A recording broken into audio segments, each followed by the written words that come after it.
Good evening, and welcome to the Mile High City for the 31st Annual UCEA Convention. I'm April Peters, and I'm the immediate past president of UCEA. Before we start, I want to say that our hearts go out to our brothers and sisters in Puerto Rico. As you might be aware, initially we were scheduled to hold this conference in Puerto Rico this year, and for a variety of events and circumstances, we have had to change the venue. On the executive committee, however, we have been thinking and talking about ways in which we might be able to tangibly show our support to our fellow sisters and brothers and citizens in Puerto Rico, our fellow colleagues who are in the field. And so we want you to just be mindful of that, particularly because in 2020, we actually will hold the UCEA convention in Puerto Rico.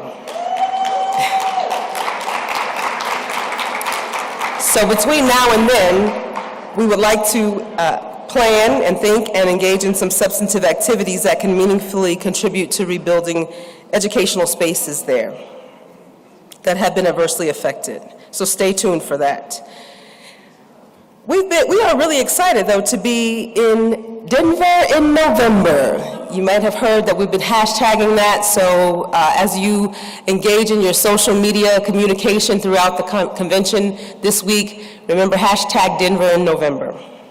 Remember to drink plenty of water so that you can avoid the altitude sickness that I'm suffering from right now because I've just been drinking coffee so I can stay awake. And I just would like to say about this year's convention, it promises to be enjoyable and engaging, and we really hope that you will leave empowered to actually lift as you climb, the same as is indicated in the theme of our convention. So take advantage of every opportunity to participate fully in what promises to be a very fulfilling experience. Again, welcome to Denver in November. Enjoy the convention. And now, Michelle Young.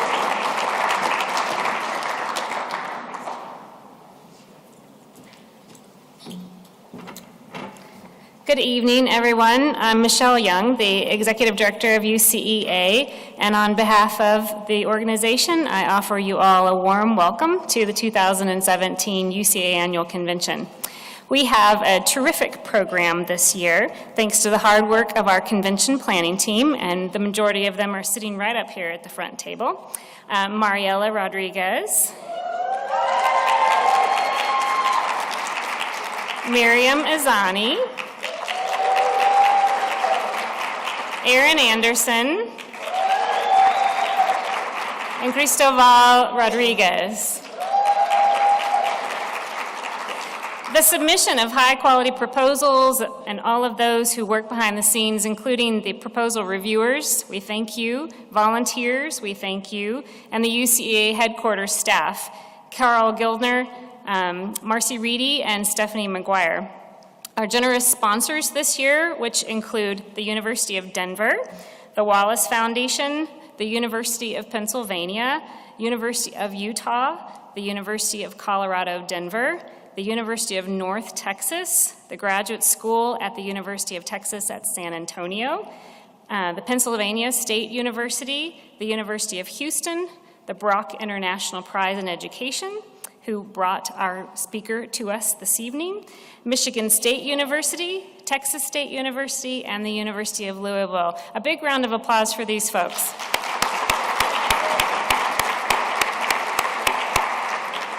We really appreciate their support. They have supported speakers, they've supported receptions, they've supported our graduate student initiatives, they've supported a whole variety of different things, and many of the things that we do at UCA are really dependent on their support, so we really appreciate it. Over the last few decades, our convention has grown tremendously. I was thinking about when I first joined UCEA back in 2000. We were in New Mexico, and I believe we were just over 400 participants. And this year, I believe we have gotten very close to 1,000, and that's only happened once before in Washington, D.C. And I believe that that's a sign that the themes that are chosen by our planning teams are both timely and valuable, and that the contributions that you all are making to the program really spurs critical thought. I was just at a session that was on continuous improvement, and a big shout out to the presenters, but mostly to our facilitator, Don Purak, who did a fantastic job of facilitating, really made it a learning opportunity for everyone in the room. Just a really terrific job. Robust conversations, and the development of new ideas, projects, and collaborations. Our program offers sessions that highlight research, policy, preparation, and effective practice in K-12 schools, as well as in our own higher education institutions. But really, the test is what we take away from experiences like this. So do the ideas, do the conference papers, do the connections that we find continue to be useful and exciting while we're here together, as well as when we get back to our home institutions. Do they help you integrate within the discourse of your departments and schools? Do they help you make changes in your states, in your universities, in your programs? And ultimately, do they help you do your part in ensuring that your research is meaningful and that the leaders that you are developing are well prepared to support the learning of all children? Because that is really our central responsibility. That is what we're working towards in UCEA, and it's the ultimate goal of our convention and all of our program initiatives. I hope that you find this convention not only enjoyable and enriching, but also relevant and helpful to your work. And now it is my pleasure to introduce to you the Dean of the University of Denver, who is one of our host institutions for this convention, Karen Riley.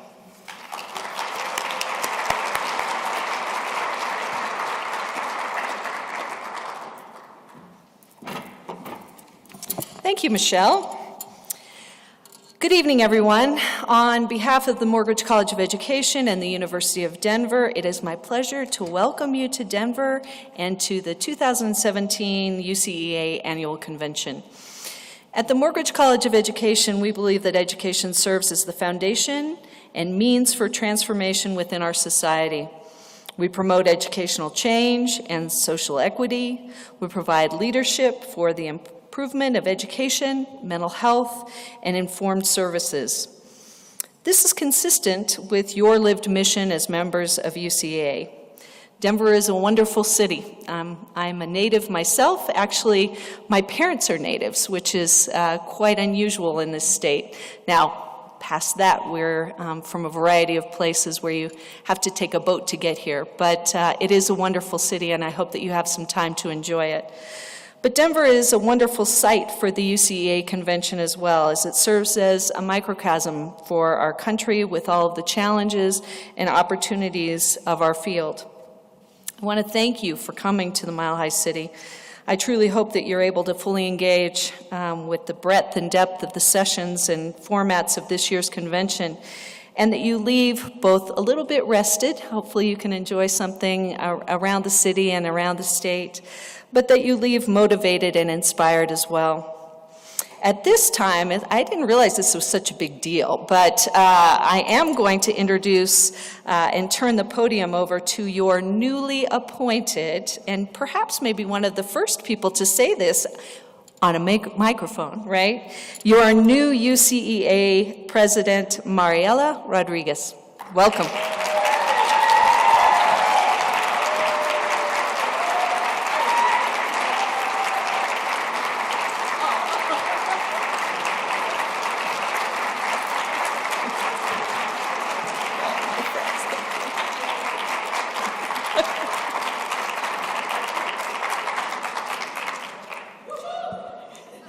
Thank you, Karen, and thank you, UCA friends. I look forward to serving you this year. Today it is my role to present to you our social justice speaker, and I'm very excited to introduce her. But first, let's thank our sponsor for the social justice keynote today. I have the privilege of introducing Ed Harris. He is professor and Williams Chair of Educational Leadership and is the administrator for the Brock International Prize in Education. I recently had the opportunity to join Ed and others for the Brock jury to elect the most recent recipient, and it's good to see you again. So Ed, come on up.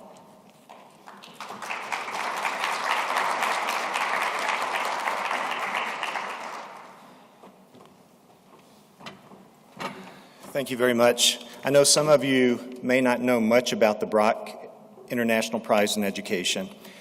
I think the best way to go about explaining that in 2 minutes is that the best way to understand it is we look for ideas that make a difference.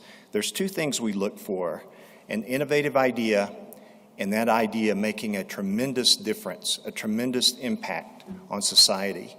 And those are the kind of ideas we look for. The way we do that, Mariella alluded to that, each year we have 9 jurors come, and this time from all over the world. We had a juror from Israel just a few weeks ago. And these jurors have an all-expense-paid trip to Tulsa, Oklahoma. And we have a lot of fun there. And the jury gets together, and for a full day, they have deliberations. And what they do, each juror comes to the deliberation with one nominee, and he or she makes a case for his or her nominee, and then the jury votes. And at the end of the deliberations, there's one person that comes to the fore. John Brock, the benefactor, says the most important thing we do in this life is educate our children. He wants to make a difference in this world, and he believes so much in educators like you that we want to reward those people that are making a tremendous difference. The award consists of $40,000 cash prize, which is good for educators. You know, it makes a sculpture of Sequoia. Now, those of you who know Native American history know that Sequoia developed an alphabet for his people, the Cherokee people. And as a result of that, they became literate. They could be in the economic world that everyone else is in, and a vellum certificate. And so our goals at the Brock International Prize in Education is very modest. We want to change the world. We want to work with you to change the world.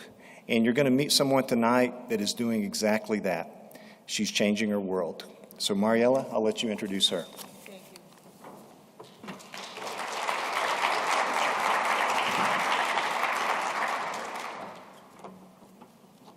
Thank you, Ed, for that introduction of the Brock Prize, and of course for sponsoring tonight's speaker.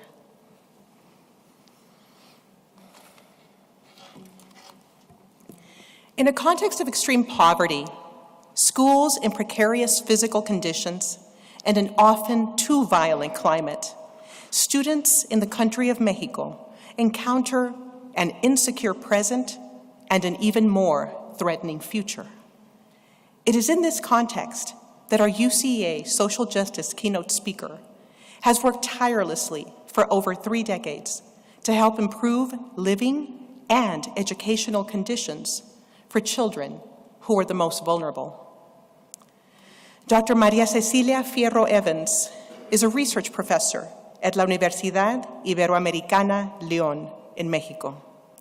She has been a relentless advocate for marginalized children and the teachers and principals who work on their behalf. She is co-founder of the Latin American network Convivencia Escolar, a network of educators dedicated to identifying schools that create moral and democratic environments. This stems from her valuable work related to ethics and convivencia in Mexican public schools. Dr. Fierro has worked closely with the communities that inform her research. She has engaged students, teachers, and principals in reflective testimonios that demonstrate the real-life aspects of schooling in rural communities. She also works with an interinstitutional research group who designed a system of indicators for evaluating la convivencia escolar. One of the instruments they developed has been adapted by the Mexican Secretary of Education's office and is now in use then and adopted within public schools across Mexico. Dr. Fierro is a 2016 Brock International Prize in Education laureate. She received this important distinction in part for her significant contributions to the field of education in Mexico by helping to build democratic schools in rural and impoverished neighborhoods. She has published numerous books, reports, and articles that help share her message about promoting educational transformation through equity. Cecilia seeks to give support to teachers' efforts in order to reflect and transform their practices. In this manner, she holds these initiatives as the heart of the hope that has been her driving force these 3 decades. And so, obviously, with this convention theme, está echando pa'lante.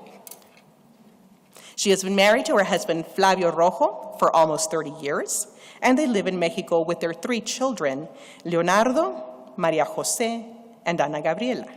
Cecilia, es un honor tenerte aquí. Ladies and gentlemen, Dr. Cecilia Fierro Evans.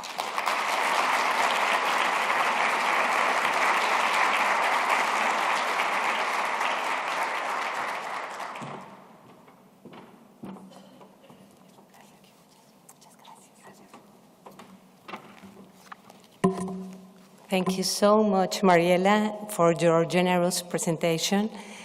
I feel very honored and happy to have the possibility of adding a voice that comes from close and at the same time distant neighbors to this huge polyphony of voices, experiences, and projects in which all of us are contributing to a better understanding of the educational needs of our students and communities.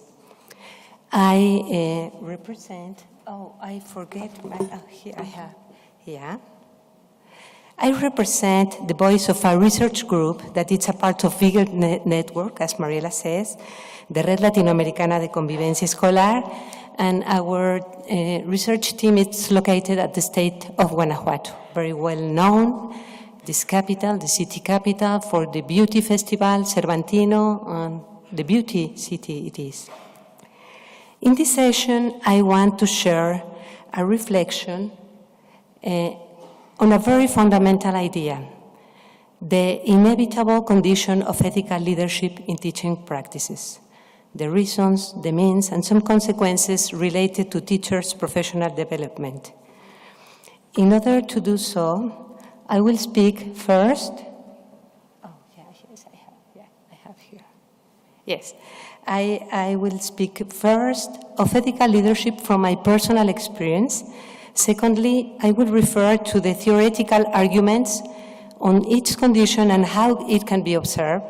Lastly, I will share some initiatives in the context of research projects that we have developed in order to accompany the moral awareness embedded in the ethical leadership in Mexican teachers in public schools.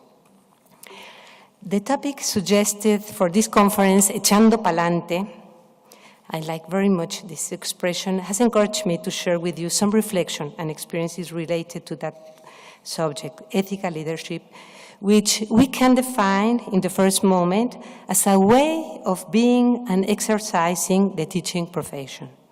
In other words, the way you teach is in itself a form of an ethical leadership. I want to dedicate this session to the teachers that throughout my life have left a profound impact on the way I understand the teaching profession, for the good and for the bad. I want, in their honor or their memory, to dedicate this reflection to the understanding of the human complexities that are involved in this impossible profession, in words of Philippe Renaud, and to build a critical yet compassionate vision on this profession that can help us to improve our teaching practice, to accompany others in their journey, and to build knowledge together. I encourage you to dedicate your attention during this session, your engagement, to the teachers you have had throughout your life, or those you consider to have been your life's greatest teachers. When thinking upon the question of ethical leadership, the first expression that comes to me is mixed feelings. During my school years, there was a lot of institutional violence, probably just as it was for many of you. I've never before dared to write or speak publicly about it. After a beautiful and highly enjoyable time in preschool, I went to a French, Catholic, private, elitist middle school for girls located in the southern part of Mexico City. There, since the very first day I recall, I developed a sense of orphanhood, regardless of me having both a loving father and mother. To me, it was like an immense, icy cold boarding school in which I was forced to spend endless hours. At my house, I was a daughter. At school, I was an orphan. Being the shy girl I was, with low self-esteem, the fourth of 5 siblings, I could walk by myself throughout the long hallways during recess, looking at the surroundings and being completely unable to find anything with color on it. My school was, in fact, a fast-paced graduate course on learning about the society we live in. When I studied my master's degree and reviewed the works of Bourdieu, Passeron, Bernstein, and others, I realized I had already had the content of their ideas within me as a lived experiences. The student body was divided in 2 groups of girls, pretty and ugly, white and dark skin, athletic and non-athletic, rich and poor, popular and outcast, good students and bad or lazy students. Fortunately, I was, without truly comprehending it, always in the group of the good students, which saved me from direct and personal mistreatment. But even so, I always identify myself with the real orphan girls as if I was one of them. I could see them just as if they were in a crystal bubble. I could contemplate the treatment they receive, both from the teachers and fellow students. I could see Sua, for example, a girl who had lost the father when she was still very, very young, who lived far away in the center of Mexico City, a very stigmatized neighborhood. Sua had also to take care of her 2 younger siblings, the boy with a chronic serious disease, while the mother had a full-time job. I could see her being told by the teacher in 4th degree at the very beginning of the school year that without any doubt she could fail the academic year. Her beautiful face, her long lashes, and her sad expression were to me a mysterious world, more striking than the big scenery of the classroom.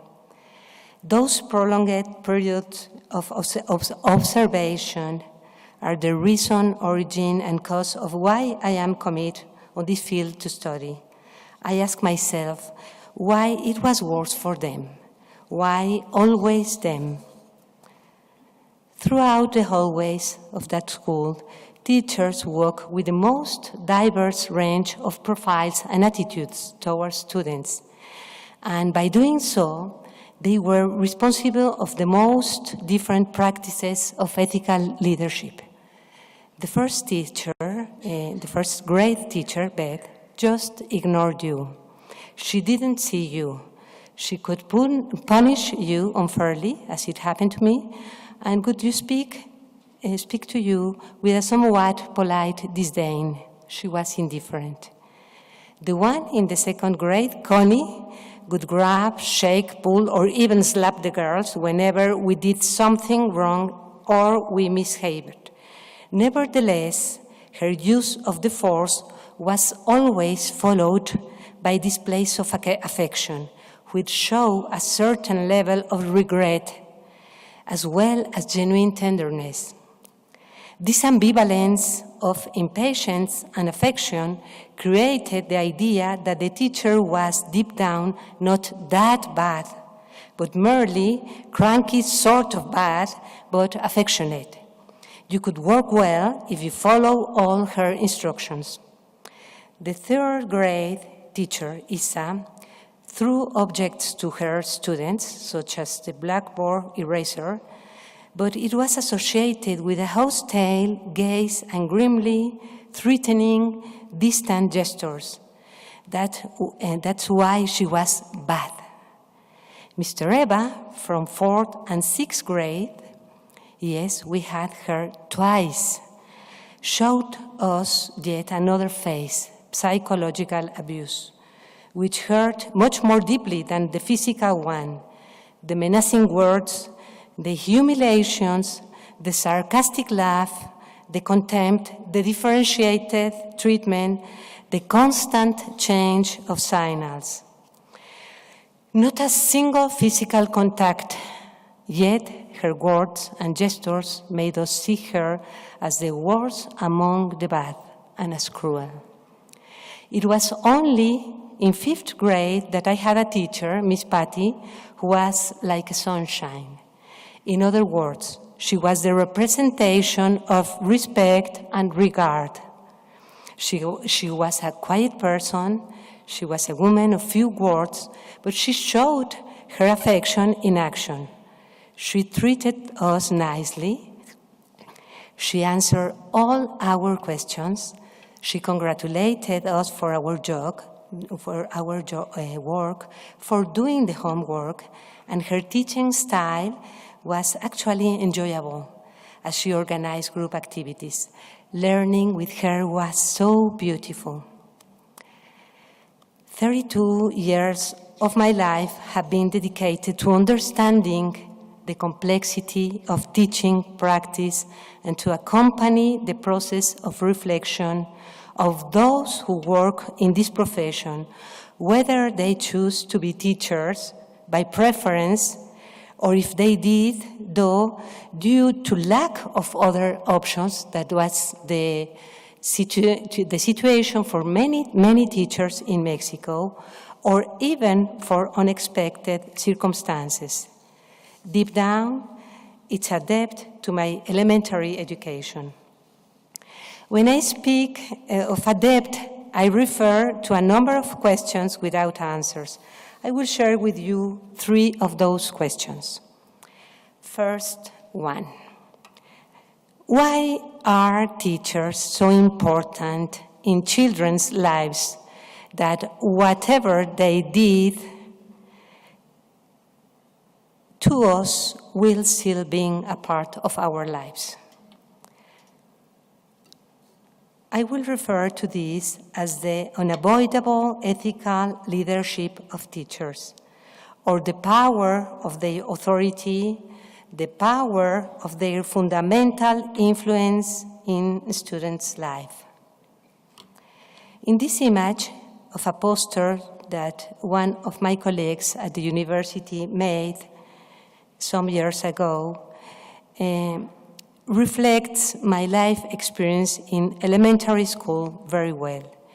Guns leave marks, or wings are meant to make you fly.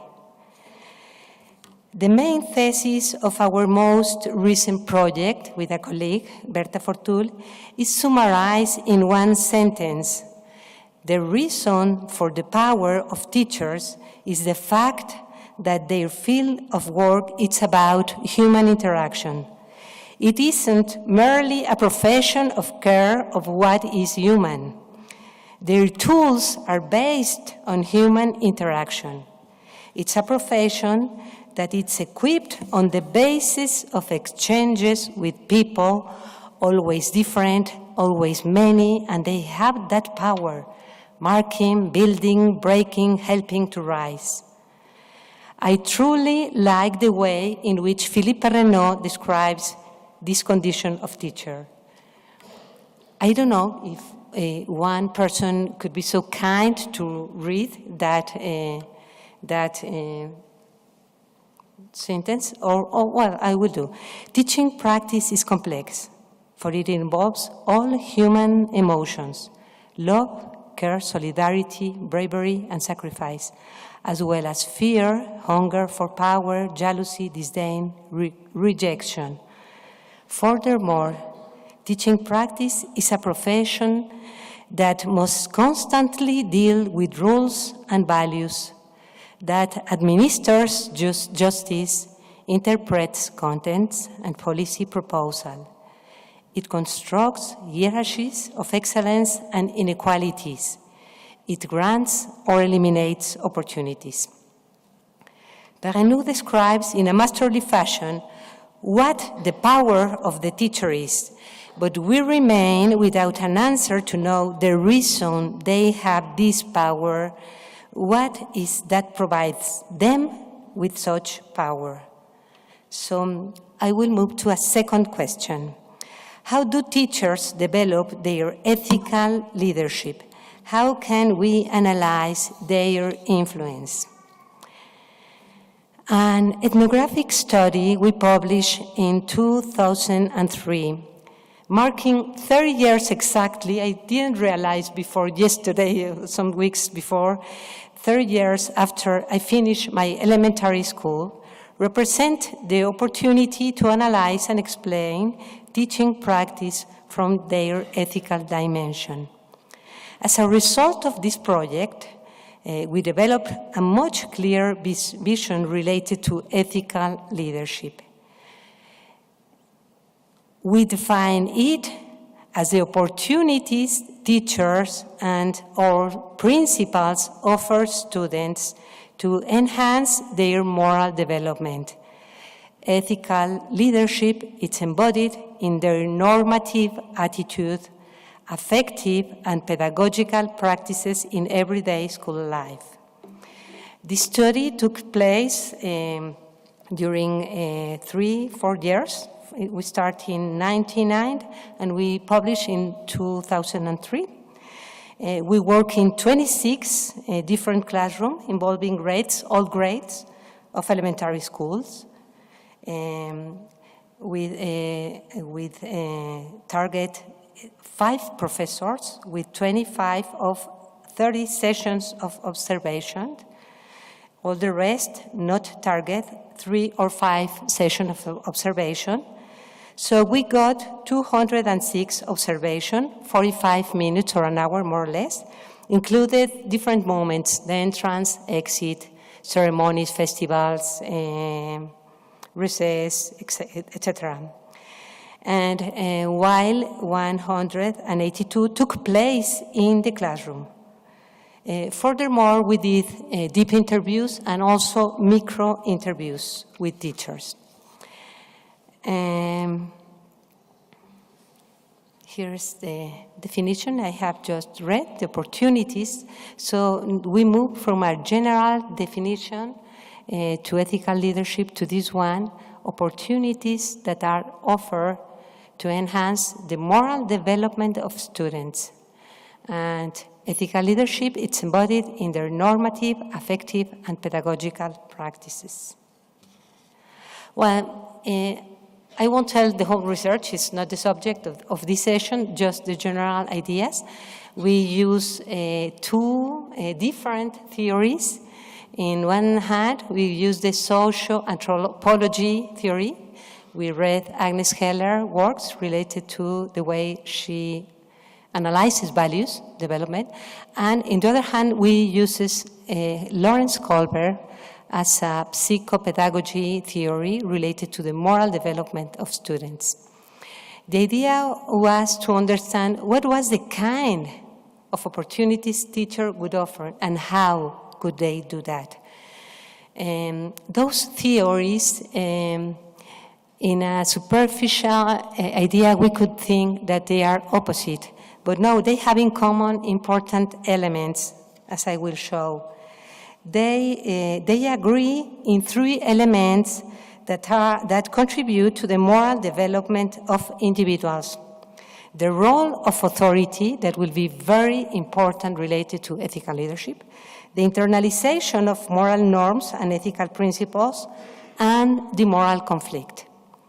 The second and the third element are also related to the way of exerting the authority. So that means that authority takes part in the three of those elements. They are responsible of offering opportunities to internalize, and as well, they have the possibility of create situations in which students could have moral conflicts and reflect in daily situation of life what kind of a decision or action is correct. We develop I am left-handed, so you will have with colors the three lines of research we develop. All the categories were developed in an inductive process,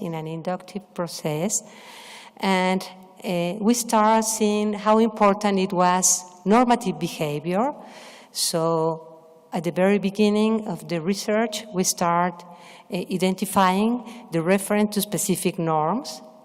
Then, after many registers, 49 registers, at the 49 register, we start seeing the first reference to an abstract norm, like justice, like to be honest, like participate, like to be respectful.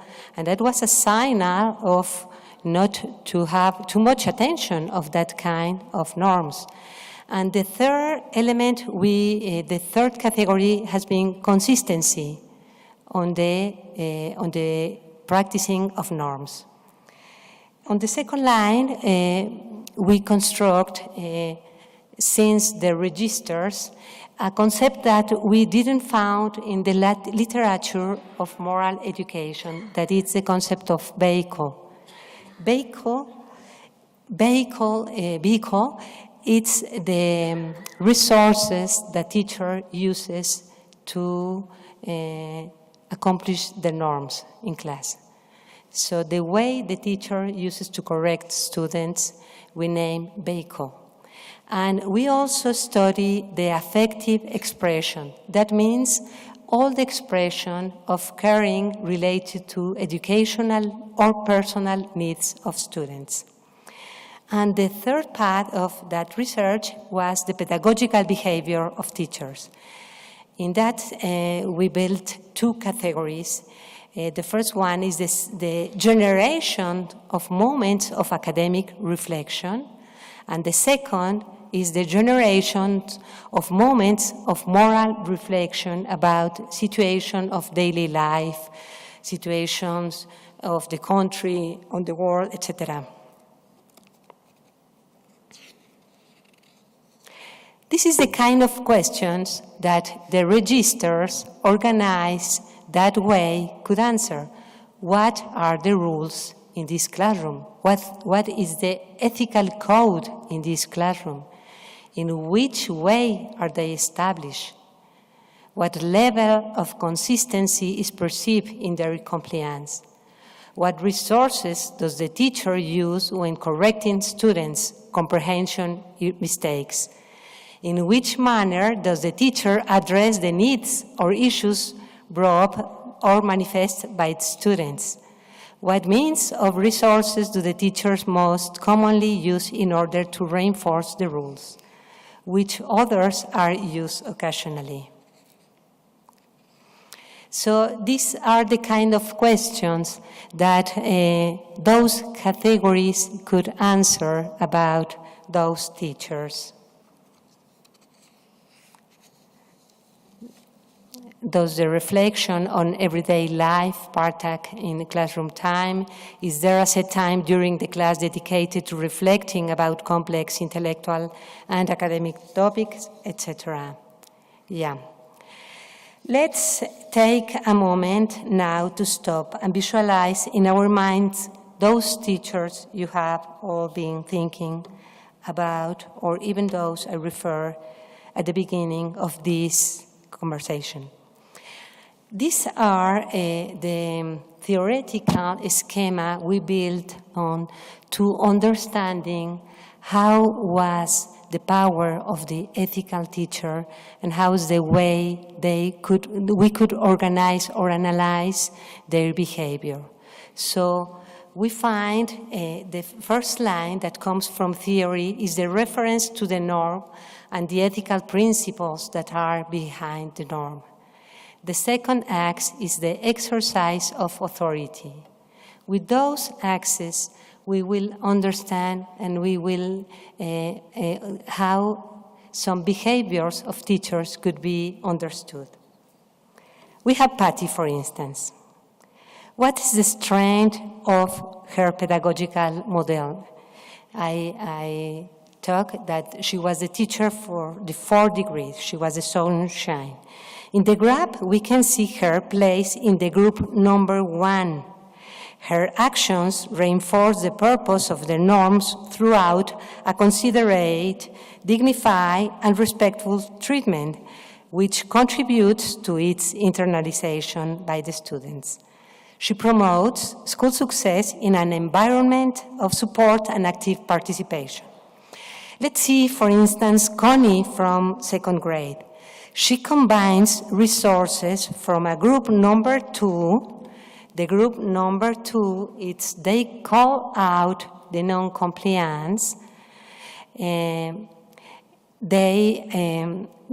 have an established rules, and they have consistency of her indication and criteria.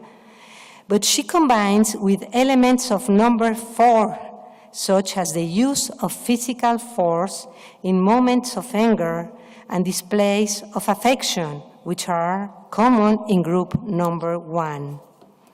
So we have on the first group teachers that they reinforce in every moment of the time ethical principles, ethical values, and they do by talking, by promoting actions, and by their respectful treatment with students. On the opposite group, on the 4 group, we have teachers that use the force of authority and they don't reinforce the meaning of norms and principles because the strong behavior is so hard that eclipses the intentions or the matters they are working with.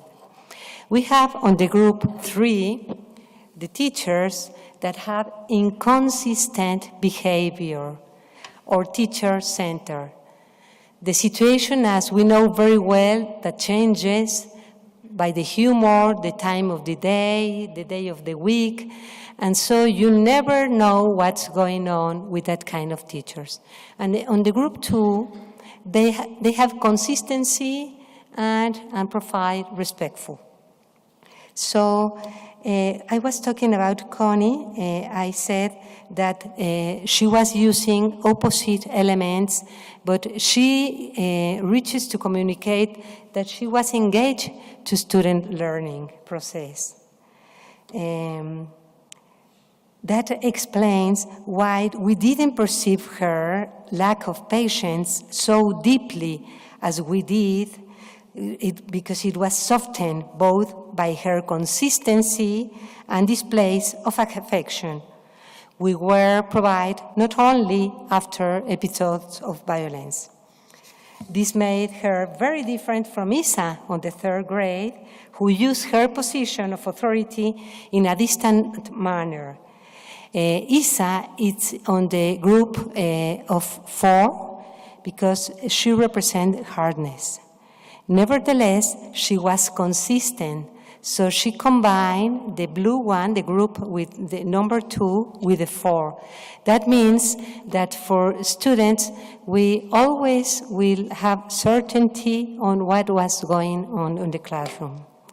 And Eve, the teacher of 4 and 6 degree, represents the model that combines many unfavorable factors, using the group force, the force of authority with inconsistency, the group number 3.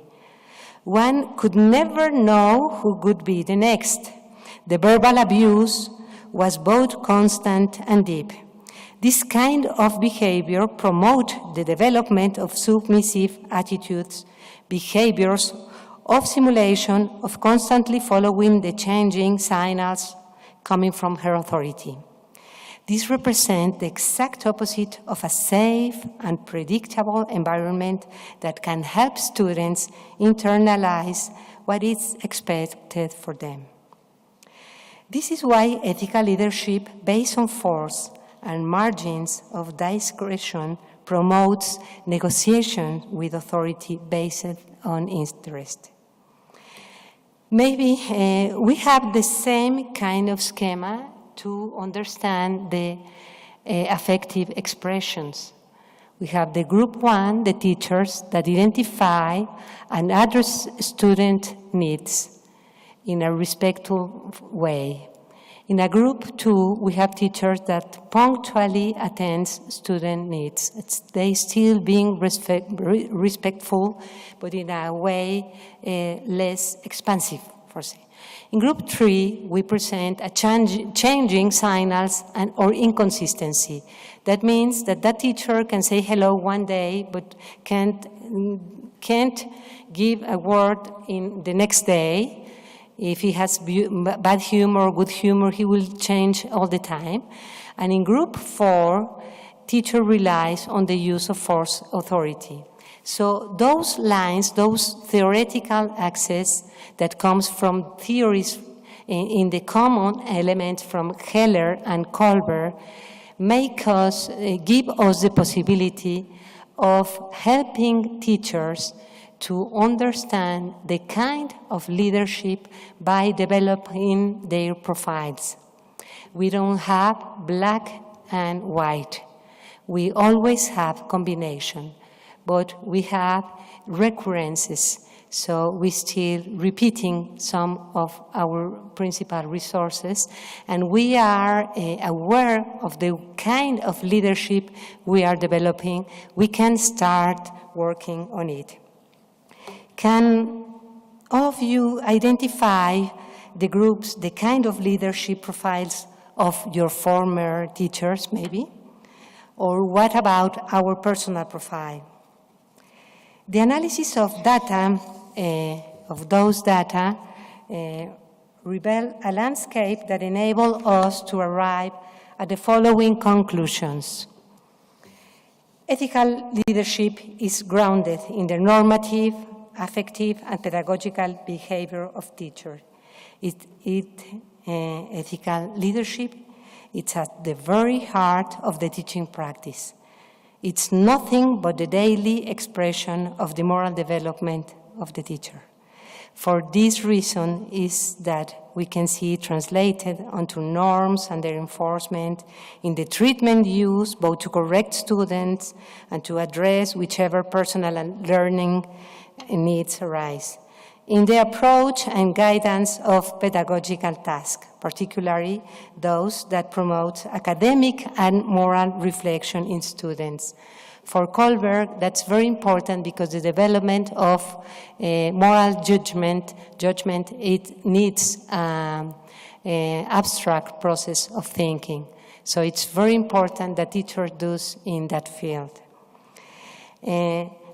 When we understood that, we thought that the educational institution appears with all its strengths, not only as the great continent of observed interaction. School culture expresses values that have been collectively constructed over time. Therefore, teaching practices give an account of the invisible moral order.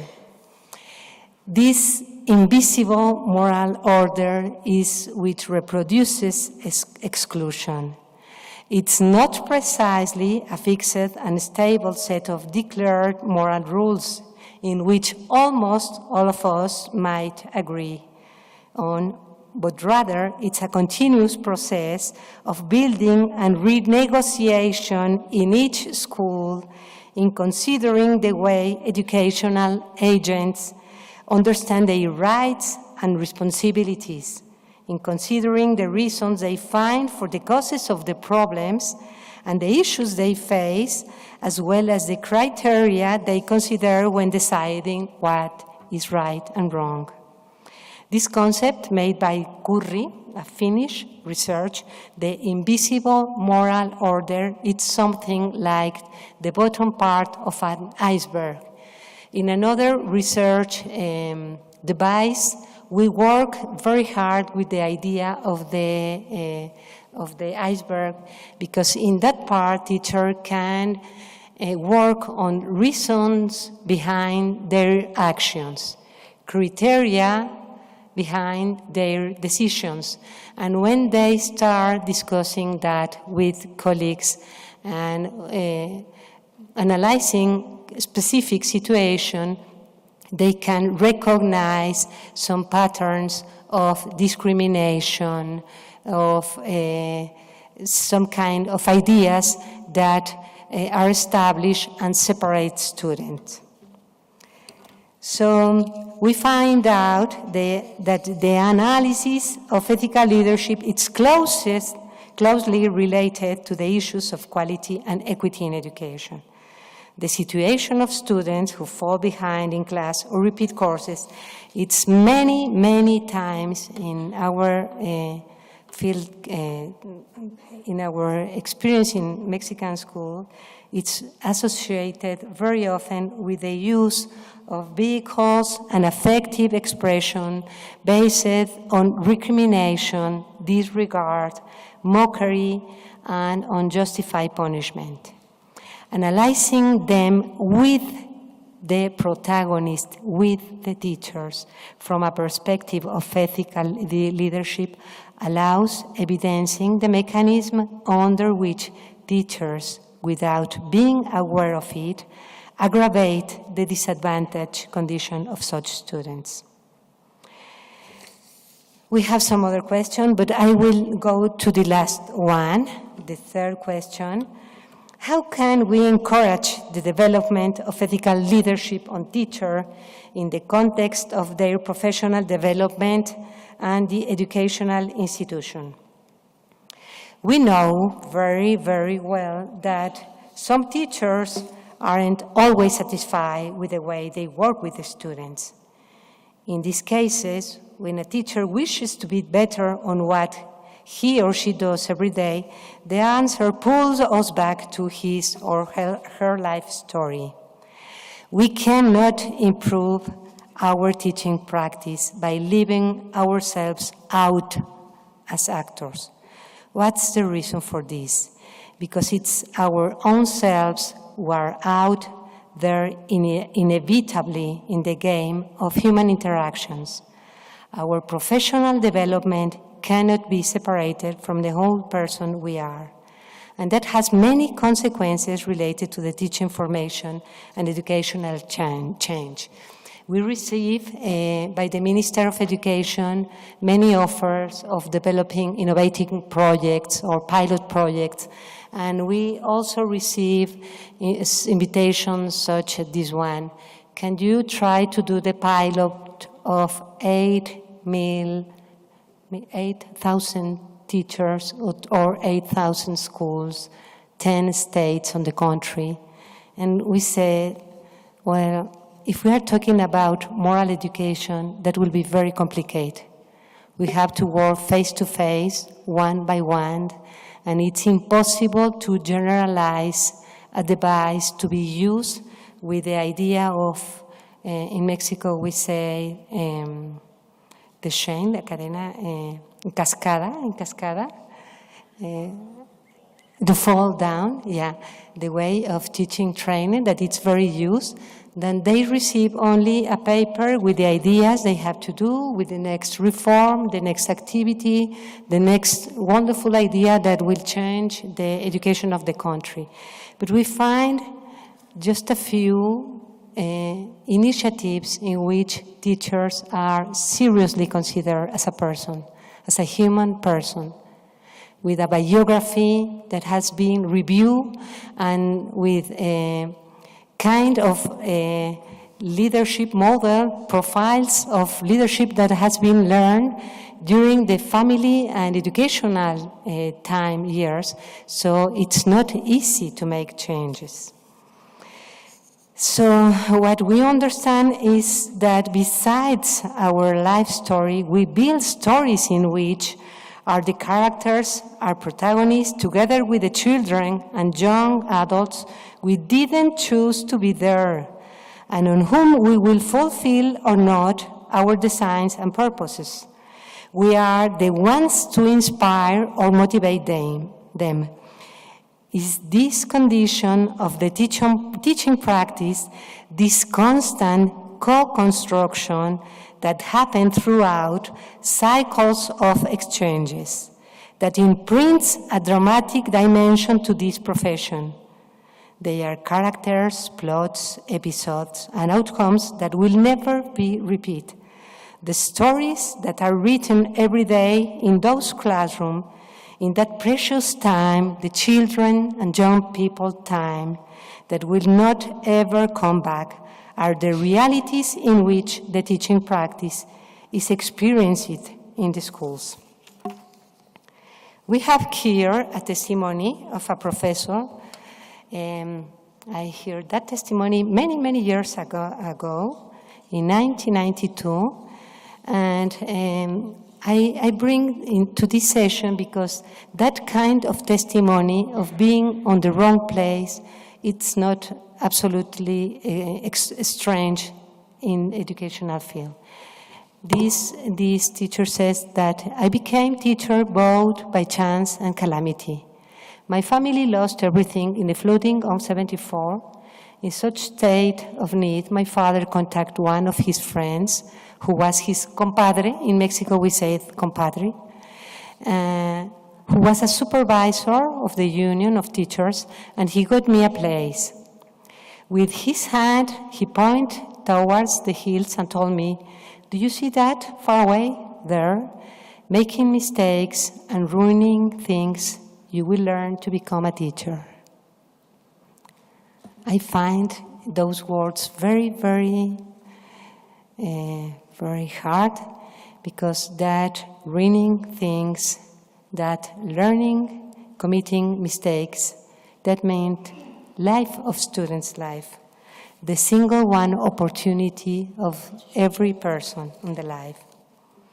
In the last section, in the last and final section, I will briefly present the case of a school principal.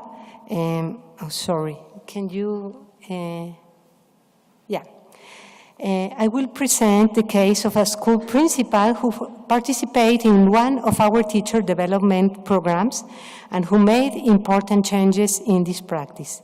This initiative was the result of a long dialogue between the staff of the State Ministry of Education in the state of Guanajuato and the research team in our university. That was a program about development, principal development. So we will have Fulgencio's story.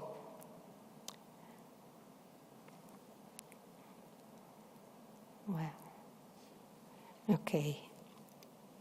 In that program, what we wanted to do with principals was to encourage a professional reflection that could steer an internal transformation in the individuals who are currently there, and encourage them to develop a connection. It's the very beginning of the whole change of teachers, of principals, that goes beyond a mere formality with their own teaching or principal practices. Well, I have the happy story of Fulgencio. Fulgencio's story is an ethical leader. He was the principal of a small rural school located in the community La Luz, municipality of Salvatierra, very close to Michoacán, that it's now facing an incredible problem of violence. This rural community suffers as well from high levels of poverty, violence, and migration. In other words, the social fabric had been deeply turned. The teacher developed program in which Fulgencio participated was organized in 8 regions of the state of Guanajuato. We were traveling to different regions every week, to different parts, different professors. The curricular area of the ethical dimension of school management touched him. He decided to study the program twice. That was amazing. We were astonished of that decision because he said he wanted to be absolutely immersed in the main ideas and proposal. Then he was strong. He decided to turn the whole school into an ethical school. In Spanish, he said that it was going to be an offer of values school, a school based on ethical principles. He worked with teachers, students, and the community in which the school was located to work together towards the 3 paths I presented before: the establishment of fair norms, caring and supportive practices, especially related to students with special needs, and pedagogical proposals. Working on those 3 lines of intervention, he changed everything at school. His story now belongs to a Latin American community of educators because his experience has been selected in a published in an UNESCO research project regarding good practices on democratic and inclusive experiences in the region. As Boaventura de Sousa Santos said, those schools are a kind of a social labs that seems to resist locally the evidence of the inevitable failure, promoting successfully what would be perceived as utopical alternatives in a different time or place, except for the fact that they took place in that specific context. So Fulgencio's story has that condition. So I want to finish with a reflection that comes from an ancient Mexican culture. I will read in Spanish first. El hombre maduro, corazón firme como la piedra, corazón resistente como el tronco de un árbol, rostro sabio, dueño de un rostro y un corazón hábil y comprensivo. In English, we would say, wise man, heart, firm as a stone, steady heart as an old tree, wise face, true honor of a face and a heart, skillful and compassionate. Owning a face and a heart, this wise human being was not only the owner of a face and a heart, but they also possess a wise face and a heart as strong as stone.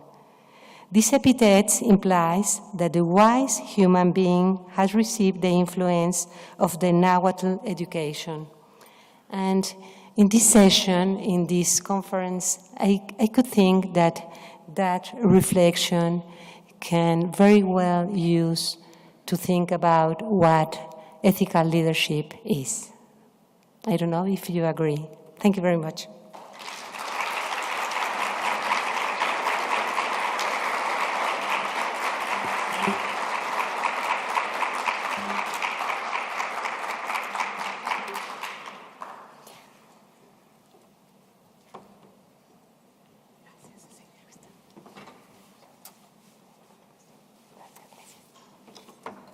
Thank you, Cecilia. We have about 10 minutes for a Q&A session. A good friend of Cecilia is also a good friend of UCA's, Charlie Slater from Cal State Long Beach. Charlie was actually the Brock juror who nominated Cecilia in 2016 when she won the prize. And so he's going to help as needed, perhaps, if we have any questions in Espanol and so on, back and forth, and I'll be here as well. So let me get a microphone that I'll take down with me. So do have, if you please raise your hand, and I will take the microphone to you. Thank you very much, Charlie, for being here.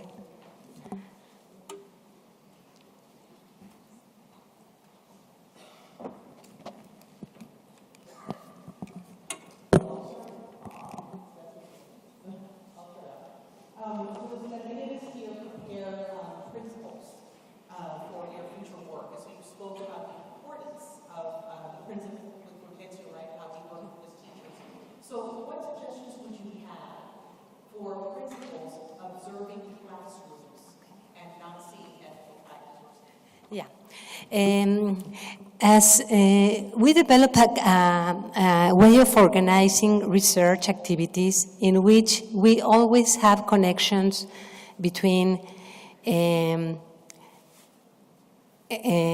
courses, degrees, diplomas, activities for forming activities for principals or teachers related to research that are done and connected to preparation of some books on resources written for being used. And during that research, we invite principals to do observation. They were not a part of the formal research. It was just an exercise as a training observation.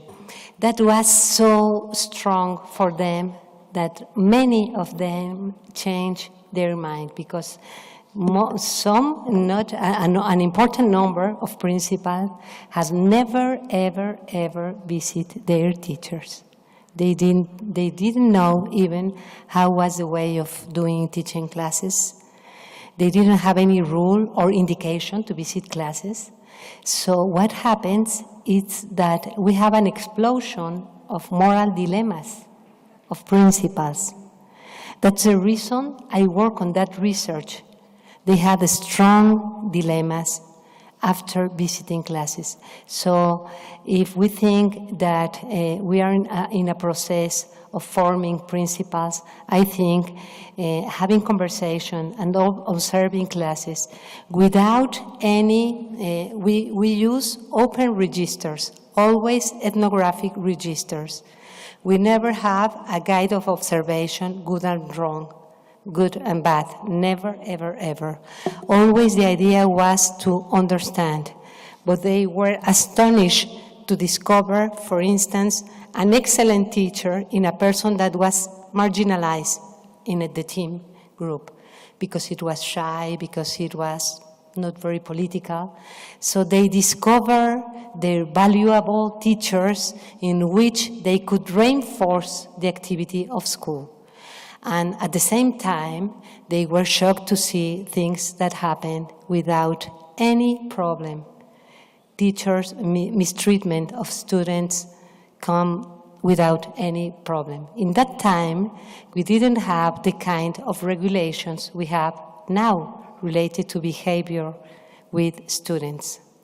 So in that time, a teacher could correct a student in the way the criteria will take, okay? So in general, we engage professors or teachers in the kind of research we are doing, and that's a good way of generating new ideas, moral conflicts, and suggestions, things like that. Yeah. Maybe I'll ask a second question. I can't help but, since you were here from Mexico, and since these are terribly traumatic times, the relationships between the United States and Mexico, we have students going toward the U.S., students coming from the U.S. back to Mexico. Do you have any comments as you're thinking about ethics and education, what implications there are for this migration issues between our two countries? Yes. I think one of our important social problems is the lack of reflection about the deep dimension of discrimination we have inside. So the subject related to interculturality is not established at schools. Now, with this, the situation you are sharing, schools are facing new realities, and they were not prepared to work that way. To have students, now we have people not only from the USA that comes back, we have many people that come from other countries of Central, Caribbean, Central and South America. So they have facing new kind of challenges that we have to develop very fast new ways of attending. But in this moment, I think we have more the desire of doing things than a strong program to work about it. We don't have, as a minister project or as a local project, we have many separated some initiatives, but not something very, very formalized about it. I think, by the way, I think it's a very important subject for a bicultural collaboration among teams at the USA and Mexico. That kind of realities that you have as a normal condition of your schools, and we are facing now as a new situation. Yeah.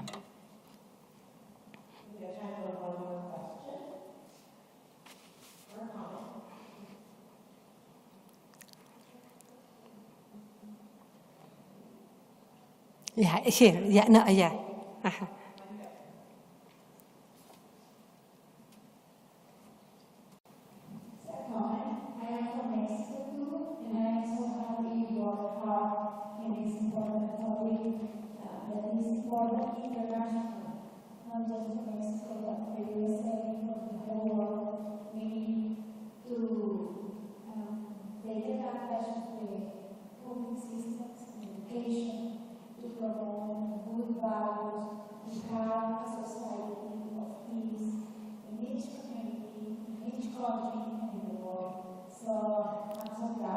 Oh, thank you very much. Thank you very much. Thank you very much.